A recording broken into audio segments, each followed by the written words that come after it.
विश्व की प्रमुख जनजातियां नामक अध्याय से अब तक हमने भील, एस्किमो और उसके साथ में बुशमैन जाति का अध्ययन पूर्व की वीडियोज में कर लिया है। आज हम पढ़ने जा रहे हैं गोंड जनजाति। गोंड जनजाति का निवास मुख्यतः भारत में है। भारत की जनजाति है ये। गोंड शब्द की उत्पत्ति को हम सबसे पहले देखते हैं। गोंड शब्द की उत्पत्ति हुई है खोंडा शब्द से।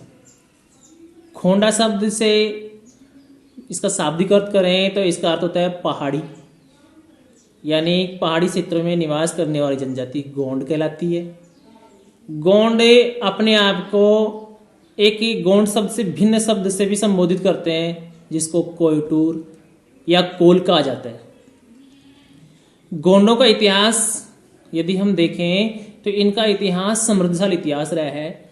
मध्य भारत में 16वीं से लेकर 18वीं सदी के मध्य तक गोंडों ने अपना एक साम्राज्य स्थापित कर रखा था, राजपाट किया था इन्होंने। लेकिन कालांतर में मुगलों ने, और मुगलों के बाद 1940 में जो मराठा थे उन्होंने इनको साम्राज्य से दूर कर दिया, इनका साम्राज्य छीन लिया। इनका साम्राज्य मध्य भारत के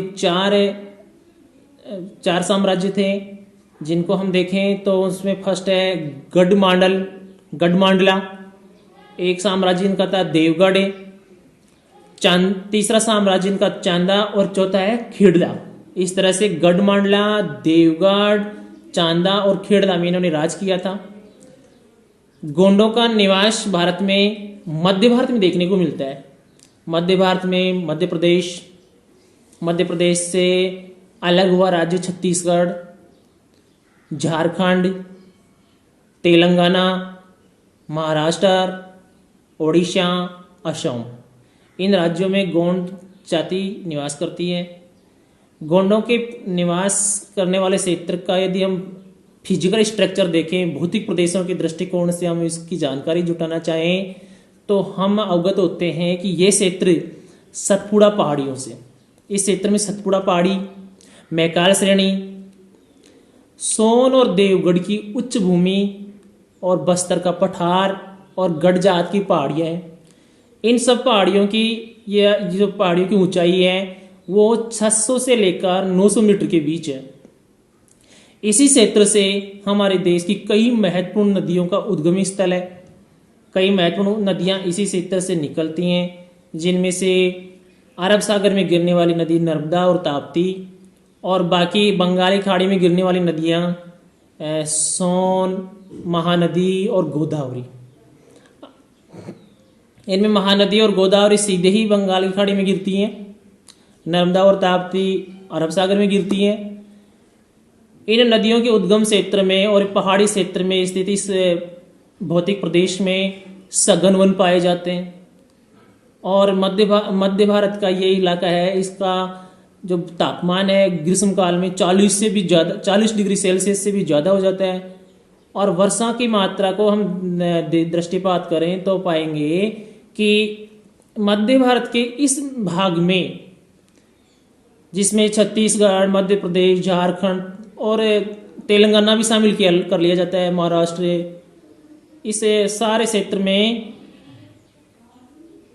वर्षा होती है वो 120 से लेकर 160 सेंटीमीटर तक होती है। राजस्थान में तो सर्वाधिक वर्षा हमारे झालावाड़ में होती है 100 सेंटीमीटर। राजस्थान का वर्षा का औसत ही 50 सेंटीमीटर है, यानी कि हमारे राजस्थान में जितनी वर्षा होती है अधिकतम झालावाड़ में, उससे भी अधिक वर्षा गोंडों के निवास क्षेत्र में देखने को हमें मिलती है। अब हम जानेंगे गोंडों का आर्थिक क्रियाकलाप। गोंड वैसे तो आत्मनिर्भर जाति है। गोंड जनजाति अपने आप में पूरी तरह से आत्मनिर्भर है और इनकी आवश्यकताएं भी अति न्यून होती हैं और साधारण होती हैं। इनका व्यवसाय मुख्य रूप से आजकल गोंड कृषि पर ज़्यादा ध्यान देने लग गए हैं। प्राचीन काल से ही ये लोग कृषि करते आए हैं, लेकिन वो झूमिंग प्रकार की कृषि होती है। कृषि के साथ ही आखेट या शिकार भी करते हैं। झूमिंग कृषि, असम में होने वाली कृषि को झूमिंग कृषि कहते हैं, जिसको स्थानांतरणशील कृषि बोलते हैं अपन। उसमें होता है क्या है कि 2-3 साल तक किसी एक भूमि को ये वहाँ से वनों को साफ करते हैं, झाड़ियों को साफ करते हैं और 2-3 वर्ष तक उस पर खेती करते हैं। तत्पश्चात उस भूमि को छोड़ देते हैं ये, और फिर अन्यत्र यही प्रक्रिया दोहराते हैं। 2-3 वर्ष तक एक ही जगह खेती करते हैं, उसको पड़ा छोड़ देते हैं। 2-3 साल बाद में घास फूस को, झाड़ियों को हटाने के बाद में वहाँ बीज बो देते हैं। बीज बोने के बाद में ये लोग प्रकृति को खुश करने के लिए देवी माता के और जंगल के देवी देवताओं के गीत गाते हैं, उनकी पूजा पाठ करना प्रारंभ कर देते हैं। इस प्रकार की झूमिंग कृषि को गोंडों के क्षेत्र में बोला जाता है दिप्पा कृषि। दिप्पा कृषि एक प्रकार की झूमिंग कृषि।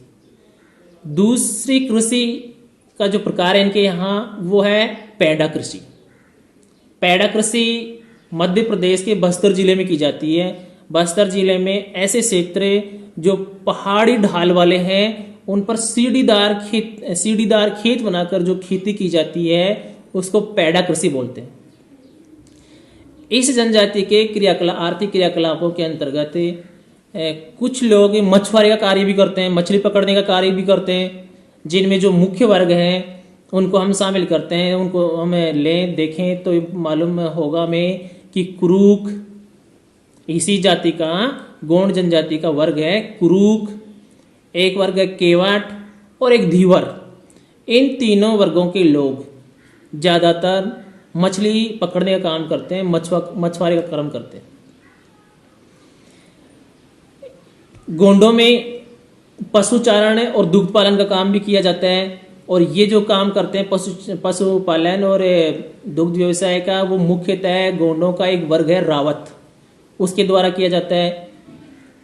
गोंडों का कृषि के साथ, मछुआरे के साथ, पशुचारण के साथ एक इनका व्यवसाय का तरीका है, वो इनका आर्थिक क्रियाकलाप है, वो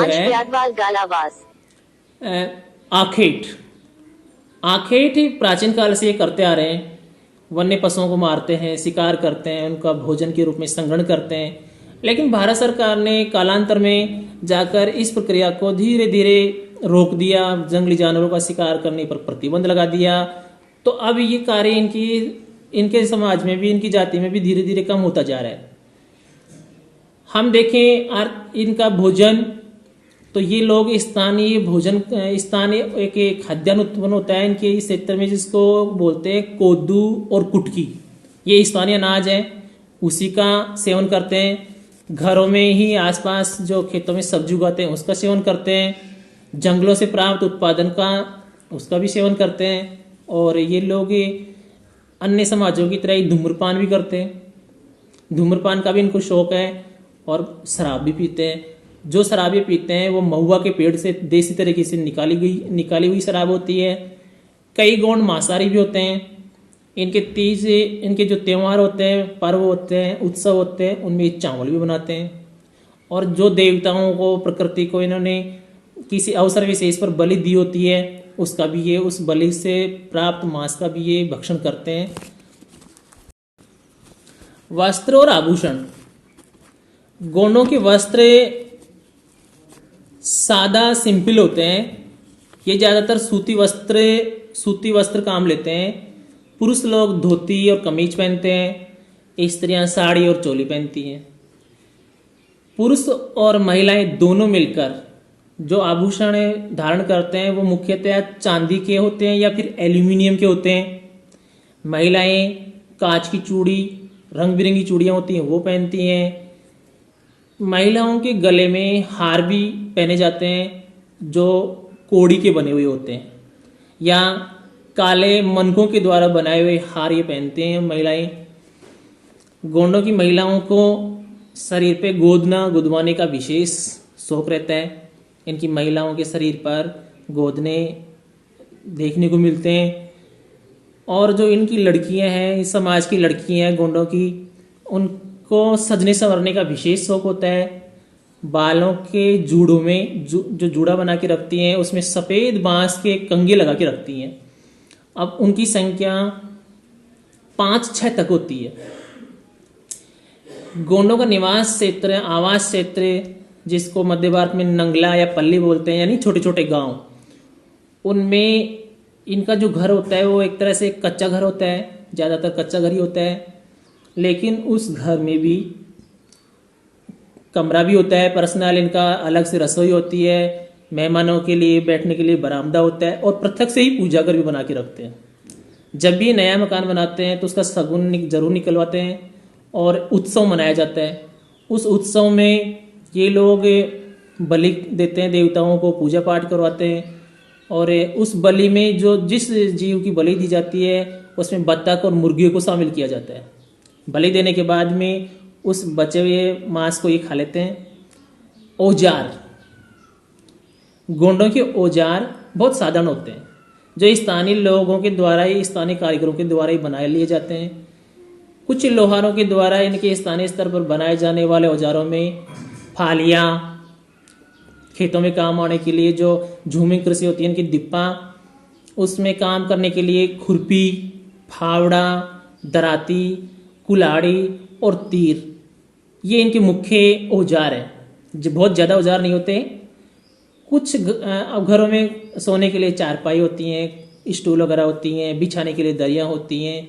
इस तरह के साधारण से औजार होते हैं, साधारण से इनके उपकरण होते हैं। गोंडों की संस्कृति और समाज को यदि हम देखें तो इनका समाज पितृसत्तात्मक समाज होता है। पिता के मरने के बाद जो संपत्ति होती है वो बेटों में बराबर बराबर बांट दी जाती है। इनके परिवार का मुखिया होता है, वो बुजुर्ग सदस्य होता है। कार्तिक शिवांश इन लोगों में जो विवाह के प्रकार हैं वो 4 प्रकार के होते हैं: सेवा विवाह, विनिमय विवाह, हरण विवाह और विधवा विवाह। विनिमय विवाह यानी किसी वस्तु के बदले में लड़की खरीद के शादी करना। हरण विवाह अपहरण करके शादी करना। इनके समारोह जो होते हैं, आयोजित होते हैं, विवाह समारोह या अन्य कोई समारोह, तो वो मुख्यतः यहाँ कोई बड़ा जो जल स्रोत होता है उसके किनारे, या किसी आम के पेड़ या अन्य किसी जो पेड़ होता है, बड़ा पेड़ होता है, उसके नीचे ये समारोह मनाते हैं। इन लोगों में खास बात ये होती है कि पंचायत इनकी खुद की होती है। वहीं इनके सामाजिक जो झगड़े होते हैं या न्याय कार्य किए जाते हैं वो निपटा लिए जाते हैं। इनके गांव का मुखिया, गोंडों के गांव का मुखिया, उसको पटेल या मुकदम कहते हैं। इन लोगों के गांव का एक चौकीदार भी होता है, उसको ये कहते हैं कोतवार। इनके यहाँ पूजा पाठ करने वाले व्यक्ति को, पुजारी और पुरोहित का कार्य करने वाले व्यक्ति को ये लोग कहते हैं देबारी। कार्तिक शिवांश ब्यादवाल गालावास। इसी समाज में एक इनके धूलिया होता है। धूलिया इसी जाति का एक गायक जाति वर्ग होती है जो गाने का कार्य करती है, गाने बजाने का कार्य करती है। इन्हीं लोगों में एक प्रधान होता है जो पुरानी मान्यताओं को सुनाते रहते हैं, पुरानी गाथाओं को सुनाते रहते हैं, उनको प्रधान बोलते हैं। इनकी कुछ मान्यताएं भी स्पेशल हैं। जैसे एक मान्यता और एक कथा प्रचलित होती है कि गोंडों के भगवानों ने जब जन्म लिया था तो उनकी माँ ने उनको बेसहारा छोड़ दिया था। बेसहारा भगवानों को माता पार्वती ने शरण दी, लेकिन शंभु महादेव द्वारा फिर से इनको गुफा में कैद कर दिया गया। तब इनका एक नायक था पाहेंदी कपार लिंगम। उसने एक महिला की मदद ली, देवी जंगूबाई की। उसकी मदद से उनको छुड़ाया, गुफा में कैद उनके भगवानों को छुड़ाया। और उन भगवानों को छुड़ाने के बाद वो भगवान 4 समूह में बाहर आए, और चार समूह में बाहर आने के बाद वो अलग अलग बस गए। अब गोंडी भाषा में उन सबको बोलते हैं सगा, यानी आपस में मिले हुए सगा। जैसे हिंदी में भी चलता है सगा संबंधी, वैसे वो चारों भगवान थे, वो सगा कहलाए। या ऐसी इनकी मान्यता है। ऐसी मान्यता और कथाओं को जो सुनाने का कार्य करता है वो प्रधान होता है, प्रधान कहलाता है। और गाने बजाने का काम जो करते हैं उनको ये धूलिया कहते हैं।